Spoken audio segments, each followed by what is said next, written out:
Hey everybody, what's going on? Hellmite here, bringing you another video from Grab the Lantern today. It's Tuesday, and the patch notes for patch 8.10 have just been posted, and that means it's time for another patch note rundown. As always, I'll be going through the biggest changes in this week's patch, and letting you guys know what you can be looking forward to in the coming weeks.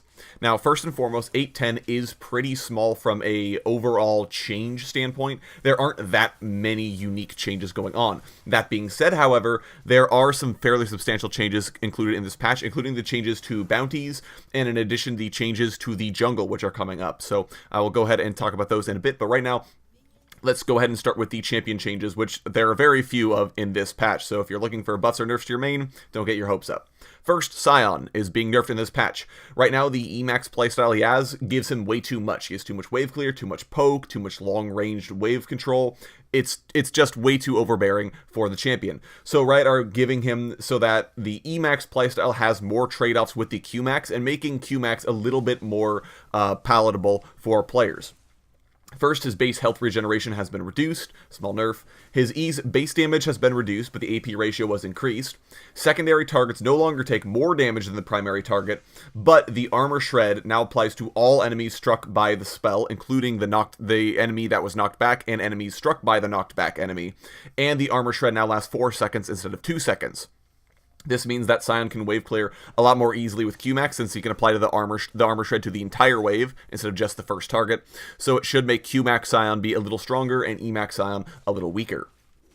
Zac is being buffed in this patch as well, specifically AP Zac. Right now, AP Zac doesn't really have the benefit of being able to hang out and spam W on nearby enemies because it doesn't have the survivability to do that. So, Riot removed the AP scaling on his W, but increased the AP scalings on his E and his R. This should make AP Zac feel a little bit burstier and mean that he doesn't have to be as far into the fight in order to get maximum rewards. Moving on from champions, let's go ahead and talk about the jungle. Now, I already covered this in a previous video, but I'll go ahead and let you guys know what changes actually went live, right? Are changing the jungle so that it's a little more punishing for junglers to actually clear. It takes them longer to hit level 3, so they don't have the ability to gank quite as early or quite as deadly. And in general, reduce that power and make it so that there are more options for how you want to jungle. First up, Monster Camp's XP now scales with their level, so they will grant more experience as the game goes on. And after the first spawn, only one Scuttle Crab will appear on the map at any given time. Now, this does mean that Riot reverted some of their changes. There will be 2 Scuttle Crabs to start with. However, after the first spawn, only one will be on the map at any given time, so the Scuttle Crab becomes very important to get. Scuttle is tankier, has significantly more health, but now grants significantly more experience and gold, so junglers that are able to successfully get Scuttle Crab are significantly more rewarded than their opposition. Talking about the item tweaks, Hunter's Talisman now grants more healing and more damage while in combat with jungle monsters. The mana regeneration was removed, but it now grants up to 40 mana per 5 seconds based on your missing mana while you're in the jungle or the river. Hunter's Machete does more on-hit damage, but no longer grants attack speed. And support items and jungle items are now exclusive. If you own a Hunter's Machete, you can't buy an Ancient Coin, any of the Ancient Coin upgrades, or any of the other support items, and vice versa. So no more poaching from junglers, taking away the support itemization. Finally, Runic Echoes has been tweaked to make it a little more appealing to other mages. It now builds out of a Lost Chapter, doesn't grant any movement speed anymore, but grants mana and cooldown reduction. So hopefully more junglers feel more at home with the new Runic Echoes.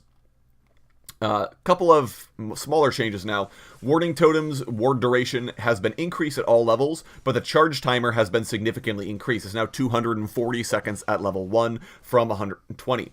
What this means is that you will get more value out of well-placed wards, but your opponents will get significantly more value out of killing your wards in the early game because they won't last quite as because your timer is significantly increased, so you won't be able to maintain wards for days now if you're trying to ward up your lane. You'll have to be very careful about where you're placing them. Bounties no longer grant team gold. If you kill somebody who has even a couple of kills under their belt, your team won't get any gold. Instead, it's all granted to you. Essentially, this is just a revert of the bounty changes that we had a couple of years ago. So now the gold is only granted to the person who killed the person on the spree, and sprees now reset completely to 0 once you have successfully killed them once, and will grant no gold if they only are on a 1 or 2 kill streak. They have to hit at least 3 before you can get any kind of bounty gold. So, moving on to runes, couple more rune changes. Phase Rush's movement speed has been increased, so it should be a little bit stronger for all users. Bone Plating's damage reduction has been reduced, hopefully to make it a little less of an obvious choice if you're in Resolve. Perfect Timing's lockout duration has been reduced to 8 minutes, so hopefully more champions can take it and feel better about getting that stopwatch at 8 minutes instead of 10 minutes. And Hextech Flash Traption's in-combat lockout has been reduced to 2 seconds from 10 seconds, so you have a better chance of getting that in-combat Hextech Flash Traption or escaping over the wall with Hex Flash, instead of currently where it feels like you can never use it unless you're using it outside of combat. That is going to be it for me today, guys. Thank you all so very much for watching. Go ahead and let me know which changes you're looking most forward to in the comments section down below. Really not that much in this patch, but hopefully the jungle changes and the bounty changes do shake up how the game is played. If you enjoyed the video, go ahead and leave a like. And if you really enjoyed the video, consider subscribing. I upload a video every Monday, Friday, and on patch days as well. And if you're looking for more Grab the Lantern content, you can check out my blog, link down in the description. I upload an article just about each and every single day for your enjoyment. Once again, thank you guys so very much for watching. I do appreciate it. And I will talk to you all later.